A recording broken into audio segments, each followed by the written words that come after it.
Emmy-nominated actress, star of the comedy circuit, and author Yvonne Orji is on the rise. Now her 2021 book, Bamboozled by Jesus, How God Tricked Me into the Life of My Dreams, is coming out on paperback. In the book, she talks about how she approaches faith with humor and shares 25 life lessons she learned from her own journey to success. Yvonne Orji joins us now in studio. Good to have you back. Thank you so much for having me. It's always a pleasure. You look beautiful, by the way. Oh, thank you. As do you. Well, Just trying to keep up. I knew you were going to be here with us today. So, all right, you talk about these rules that you need to live by. What are some of your favorites? Oh, man, I particularly like faith it till you make it, because that's different than faking it. There's a lot of people faking it. You know, we know those folks. But faith in it is more like, I'm going to do this believing that it'll work, and also practical action. Because I think sometimes when you start talking about faith, people just act like they can just sit there and like, God, you got it. It's like, he's like, but I told you to get it. What made you decide to share these life lessons? You know, so I was at a very unique place where I had been struggling. You know, what happens to a dream deferred. And it felt like my dreams were getting deferred, but I was still like inching towards them. And then finally, when I made it, I was like, I know that there is somebody that is 5 seconds from giving up, just like I almost did. There is somebody who does not know how, when, where, what, or, you know, or who's going to be their person to help them. I'm now going on the next level of whatever the journey is taking me, but I like bringing people along. It ain't no fun if the homies can't get nothing. Now, I know that song was meant for something else, but I'm talking about everybody winning.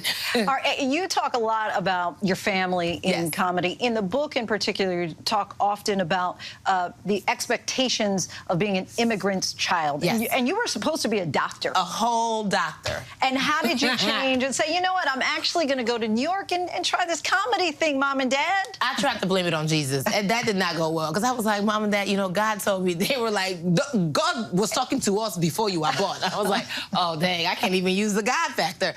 Oh, this is going to be a long road to freedom. But I had to, you know, it's like sometimes we have to make sacrifices, and sometimes things that whenever you choose yourself, there is inevitably going to be somebody that is disappointed and not happy with that choice. And in this case, it was my parents. And so it's very hard to navigate, like, well, what does that look like? I'm trying to obey God. I'm trying to obey this thing that I believe is my destiny. And at the same time, I have to respect and honor the sacrifices that my parents made to bring me to this country. But if they brought me here for the American dream, it has to be my American dream, not just what they envisioned it to be, right? And so that was a very hard discourse. It was a very hard, long 7 years. In the book, you write, hopefully by exposing you to key moments in my life, you can see for yourself that God isn't out to get you, but he is out to get some things to you. You better preach, my sister. You say that you wrote this book to be meaningful for everyone, not just people who are religious. What is your goal that people will sit down and read the book, and what will they take away? Just this morning, I got the best compliment. There was a young lady who stopped me, and she was like, I don't even practice faith like you do. She's like, but I like how you share it because I can get something from it. And listen, before Jesus was Jesus, he was just like, hey, I want something for you. I got something for you. If you rock with it, right, that's not exactly how he said it. If you lean with it, rock with it. If you lean with it, rock with it. On a serious note, ask you your thoughts on SAG-AFTRA strike and how you hope that the industry will change ultimately. You know, I think every strike changes the industry. Everyone. The last strike brought about unscripted TV, reality TV.